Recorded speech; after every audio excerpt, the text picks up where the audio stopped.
to the next great leader of America, that is Martin Luther King Jr. He was born in 1929 in Atlanta, in America. Though the slavery was abolished by Abraham Lincoln, हालांकि slavery ख़त्म हो चुकी थी, लेकिन फिर भी racial discrimination चल रहा था। तो रेशियल डिस्क्रिमिनेशन क्या होता है?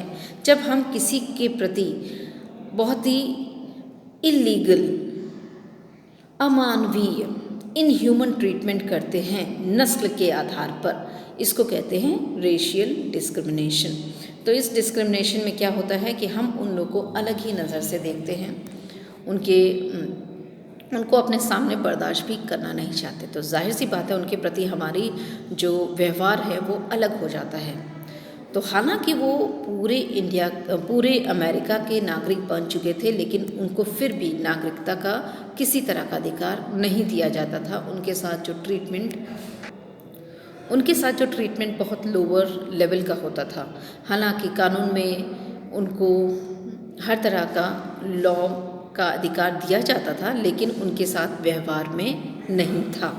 ठीक है, तो इसलिए मार्टिन लूथर ने इसके खिलाफ मूवमेंट चलाया, and then he was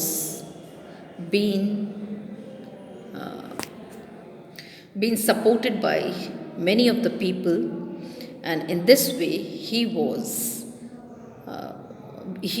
successful in passing the law to give the equal rights for the colored people. Colored means Negro people, who were the black ones in the America.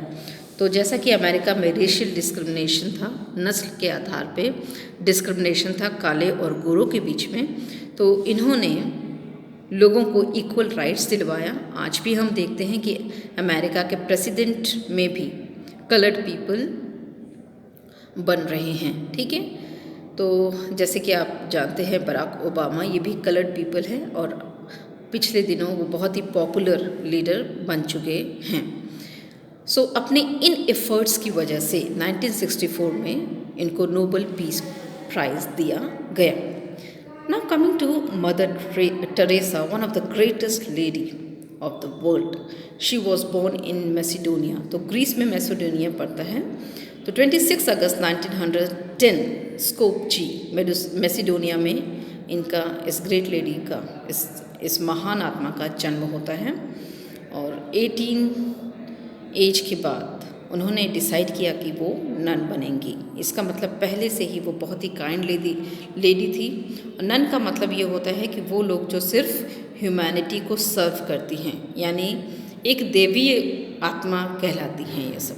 ठीक है, तो जैसा कि उन दिनों India में missionaries चल रही थी एजुकेशन के लिए, तो इंडिया आती हैं और वो टीचिंग करना शुरू कर देती हैं। Now when she saw the condition of the poor people, her heart moves towards to help these needy and poor people. तो जब वो भारत के गरीब लोगों को देखती थी तो हमेशा उसका हृदय पिघल जाता था, और वो हमेशा ही इस ओर में रहती थी कि कब उसको ये चांस मिलता, कब वो इनकी मदद के लिए आगे आएँ। So you see this mother Teresa, one of the greatest lady of the world. तो इस तरह 1950 में उन्होंने एक मिशनरी ऑफ चैरिटी शुरू किया कलकत्ता में। वो कलकत्ता में ही आई थी शुरुआत में। तो कलकत्ता में उन्होंने 1950 में मिशनरी ऑफ चैरिटी शुरू किया। उसके बाद 1952 में एक ऑर्फनेज, अनाथालय खोला जिसका नाम था निर्मल हृदय। तो हम देखते हैं आज ये दोनों ही ऑर्गेनाइजेशन पूरी दुनिया में जानी जाती हैं, और क्योंकि इनके ग्रेट एफर्ट्स की वजह से, इनके हार्ड वर्क और डेडिकेशन को देख के कई लोग इनकी मदद के लिए आए, क्योंकि वो सभी जानते थे कि इनके पास फाइनेंशियल सपोर्ट नहीं होगा। इनको फाइनेंशियल सपोर्ट भी चाहिए, साथ में इनको इंकरेज भी करना बहुत ज़रूरी है।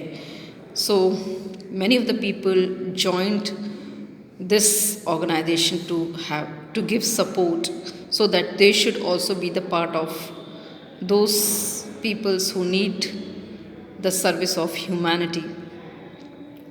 and after then she got Nobel Prize in 1979. तो उनके इन एफर्ट्स ने दुनिया में उनको नाम दिया और आखिर में 1979 में इनको नोबेल पुरस्कार मिलता है और 1980 में उसी के बाद उनको भारत रत्न अवार्ड भी मिलता है।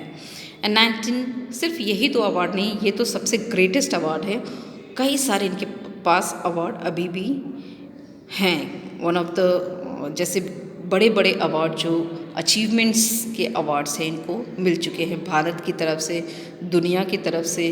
हालांकि ग्रीस में भी वेटिकन सिटी से भी इनको कई अवार्ड मिले हैं, कई देशों ने इनको अवार्ड दिए हैं इनके इस नोबेल कार्य को के लिए। तो जैसा हमने जीके में पढ़ा कि हर कोई बड़ा काम नहीं कर सकता, लेकिन आप छोटा ही काम बहुत रेस्पेक्ट और प्यार से करेंगे तो वही बहुत बड़ी बात है। ये इनके डायलॉग्स थे।